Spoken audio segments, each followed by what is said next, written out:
I'm going to try and remember it all. So, when it started out, I was on the bed with my cat, and there were two train tunnels in front of me with trains coming and going in the train tracks. And I was like, man, how I've been sleeping in front of these train tunnels and not been hit by a train.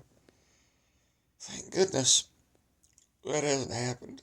I guess I've been safe and rolled off the train tunnels. Then there was some group of frat guys, and I was watching them, and there were at least four of them. One of them was an Indian dude. And these were the types behind the casting couch auditions in Hollywood. And some of the girls that they were, tricking into that, they were just all on board. And some of them were not. And one of the dudes in the frat group, he was an Indian dude. He's like, guys, I do not know if this is a good thing. I do not know if we should be doing this. And another dude was like, come on, bro, it's great. They know.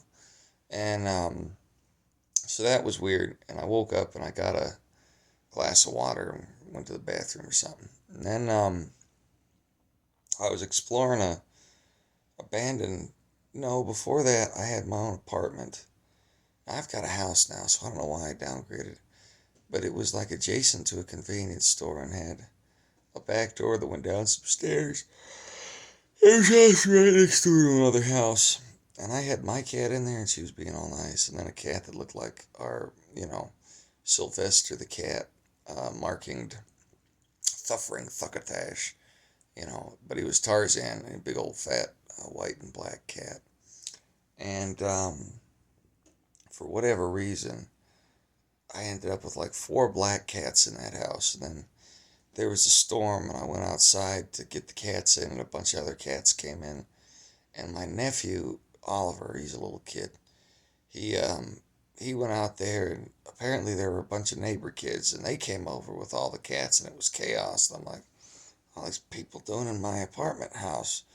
So I talked to I tried to get it back over to that house. Then it turned out the neighbor mom had come over and she was there the whole time. And we didn't even know who she was or who all these kids were. And anyway, while we're getting that sorted, I found out my house apartment adjacent to another house and a convenience store had a back door and stairs going down and an airlock.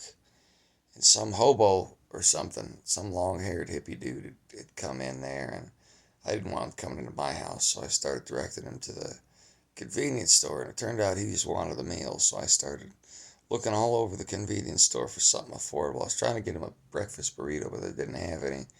But apparently there was some cooking contest. There was a rack of ribs, and one of the church ladies, Cheryl, from the stuff we've been fighting in Gillette, had made some of the food, and it turned out it was a contest, and she hoped we liked it. And then I was exploring some old abandoned building or school with some guys, teenagers. I think we were teenagers, and I saw a bat or something. So I went to investigate, and it turned out to be Dracula, and I chased him off. Um, Things got really weird and convoluted from there. I actually dreamed of talking about my dream. And then I realized I hadn't turned the camera on. I was just using the voice recorder.